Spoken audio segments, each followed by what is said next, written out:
জৈন বন্ধুরা, তোমরা দেখছো তোমাদেরই প্রিয় ইউটিউব চ্যানেল বেঙ্গল গাইড। আমি রামপ্রসাদ। তো যারা ফৌজে আসার জন্য চেষ্টা করছো, যারা ফৌজের চাকরিতে আসতে চাও, ডিফেন্সের চাকরি করতে চাও, সিএপিএফের মধ্যে, প্যারামিলিটারির মধ্যে, Assam rifle, SSB, CISF, ITBP, CRPF, তো তাদের জন্য মেনলি এই ভিডিওটা। তো দেখো, তোমাদের একটা বাস্তব কথা বলি, যে পরিশ্রম ছাড়া তো কিছু পাওয়া যায় না, এটা সঠিক। চাকরি পাওয়ার পরেও যে শান্তি বা পরিশ্রমের পর যে শান্তি, সেটা কিন্তু ফৌজে নেই। কারণ কারণ দেখো, আজকে আমাদের ডিউটি ছিল সকালে জম্মু কাশ্মীরে। ইলেকশন চলছে, তোমরা জানো তো, ইলেকশনের জন্য ডিউটি গেছিলাম। কখন? সকাল 6টার সময়। আমাদের ফলিন বলে একটা শব্দ আছে, ফলিন মানে যেখানে সবাই একত্রিত হতে হয়।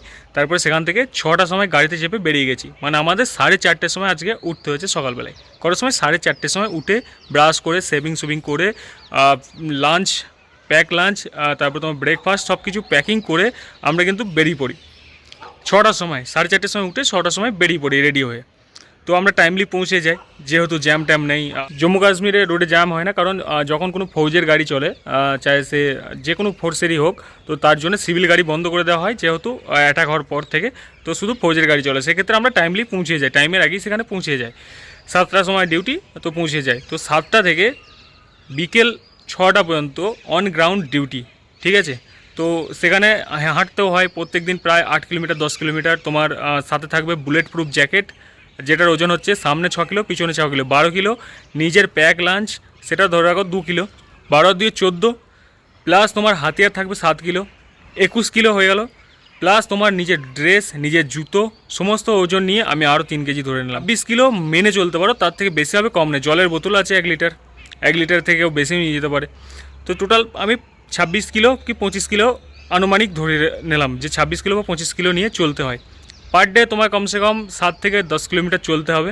ফির স্ট্যান্ডিং ডিউটি করতে হবে। এমন নয় যে 7 কিলোমিটার চলার পরে ডিউটি শেষ হয়ে গেল, স্ট্যান্ডিং ডিউটি করতে হবে। তো প্রায় 11 থেকে 12 ঘন্টা তোমাকে ডিউটি করতে হবে।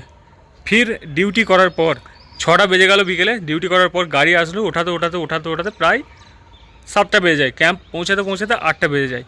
ভাই, যেমনই তুমি ক্যাম্পে পৌঁছাবে, নিজের ক্যাম্পে যেখানে গন্তব্যস্থল, যেমনই তুমি পা রাখবে, তুমি কিছু খাও না খাও, তার আগেই বলে দেবে তোমার রাতের ডিউটি 3 ঘন্টা 4 ঘন্টা ডিউটি। তো ভাই, এবার তুমি বলো, তুমি 6টার সময় 7টার সময় ক্যাম্পে ঢুকে ফ্রেশ হয়ে তুমি খেতে নিতে ফৌজের খাবার 8টার মধ্যে কমপ্লিট, 8টার মধ্যে খেয়ে নিলে। ফির 8টার পর 9টা থেকে তোমার 12টা পর্যন্ত ডিউটি হয়ে গেল। 12টা থেকে কারো 3টে পর্যন্ত ডিউটি হয়ে গেল, 3টে থেকে 6টা পর্যন্ত ডিউটি হয়ে গেল। ফির 6টার সময় কিন্তু তোমাকে আবার যেতে হবে কালকে। তো ভাই, যারা ডিফেন্স বা মিলিটারি বা আর্মি বা পুলিশের জন্য, পুলিশের যদিও একটু রিল্যাক্স ফিল হয়, বাকি যারা ফৌজের জন্য, আর্মির জন্য, ডিফেন্সের জন্য চেষ্টা করছো, তাদেরকে একটা কথাই বলবো, যে জীবনটা এত ইজি নয় যে চাকরি পেয়ে গেলাম, রানিং করছি। দেখো ভাই, চাকরির মজাটা তখনই আসে যখন সার্ভিস লাইফে, যখন তোমার অ্যাকাউন্টে স্যালারিটা ক্রেডিট হয়। আর দুসরা, লাইফে সবথেকে খুশি তখনই হয় যখন তুমি চাকরি পাও, যে আমার সিলেকশন হয়ে গেছে বিএসএফ। সেই টাইমটা জয়েনিংয়ে আগে পর্যন্ত, যেদিন থেকে তুমি জয়েনিং করে নিলে, সেই দিন থেকে জানবে তোমার মেন্টালি ফিজিক্যালি দুটোই মানে ভীষণ স্ট্রং তৈরি করে দেবে ট্রেনিংয়ে। তো যারা ফৌজের জন্য চেষ্টা করছো, যা আসবো আমি ফৌজে যাই কষ্ট হোক ঝেলবো, যাদের এই কথাটা শুনে জোশ আসছে, তো তাদেরকে একটা কথাই বলবো, যে শুধু যে আমি রানিং করছি, পড়া করতে পারছি না, এটা নয়। তোমাকে সমস্ত কিছু আগে থেকেই মেন্টালি প্রিপারেড হয়ে আসতে হবে, যে আমাকে সমস্ত কিছু ঝেলার মতো ক্ষমতা আমাকে রাখতে হবে। তবেই কিন্তু তুমি সিলেক্টেড হতে পারবে। সিলেক্টেড হওয়ার পর তুমি ট্রেনিং করতে পারবে, নাহলে কিন্তু ট্রেনিংয়ের সময়তেই তোমাকে আউট হয়ে যেতে পারবে।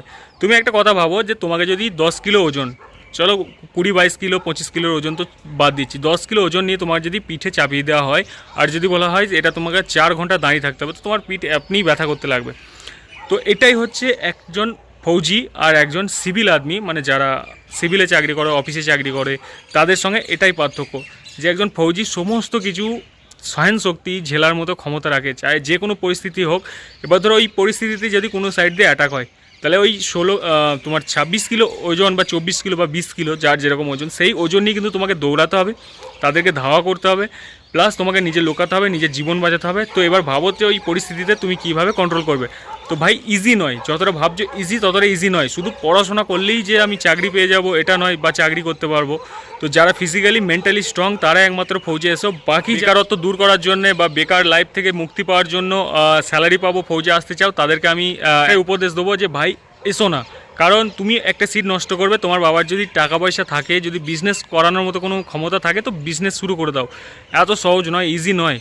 তো একজন অন্য স্টুডেন্ট বা অন্যজন চাকরি পেয়ে যেতে পারে এই ভ্যাকান্সিটা নষ্ট না করলে। এরকম বহু হয়, একটা দুটো নয়, বহু কেস আছে এরকম। ট্রেনিং থেকে চলে যায়, ভেগে চলে যায়, 5-এ টপকিয়ে নয় ডিউটি টাইমে রাতে বেরিয়ে পালিয়ে যায়। একটা দুটো নয়, আমাদের ব্যাচে আমরা ট্রেনিং করেছিলাম 500 জন, তার মধ্যে 100 জন স্টুডেন্ট, মানে 100 জন ট্রেনিংয়ের সময় পালিয়ে গেছিলো। তো এই 100টা সিট তারা নষ্ট করলো। আরও 5টা গরিব মানুষের ছেলে যাদের মধ্যে হয়তো পড়াশোনার নলেজ একটু কম কিন্তু ফিজিক্যালি মেন্টালি স্ট্রং, তারা হয়তো এখানে আসতে পারতো। তো ভাই লাইফ ইজি নয়। এই এখন আমাকে 12টা থেকে 3টে রাতে ডিউটি দিতে হবে। এখনই আসলাম 7টার সময়, তো এবার ফ্রেশ হয়ে খাওয়া দাওয়া করে 9টা বাজবে প্রায়, বাড়িতে আধ ঘন্টা 1 ঘন্টা ফোন করে দেবো, ফির 12টা থেকে 3টে পর্যন্ত ডিউটি করবো। ফির 4:30টায় উঠে আমাকে দাড়ি দুড়ি ফ্রেশ করে খাবার খেয়ে লাঞ্চ প্যাক নিয়ে, ব্রেকফাস্ট প্যাক নিয়ে আমাকে কিন্তু বেরিয়ে পড়তে হবে। সেম বুলেট প্রুফ জ্যাকেট, মানে 6-6 12 কিলো, পিঠে পিট্টু 7.5 কিলো LMG হাতিয়ার, প্লাস তোমার রাউন্ড আছে, রাউন্ডটা তো বলেই নেই, ভুলে গেছিলাম। তো সমস্ত কিছু নিয়ে কিন্তু প্রিপেয়ার্ড হয়ে যেতে হবে।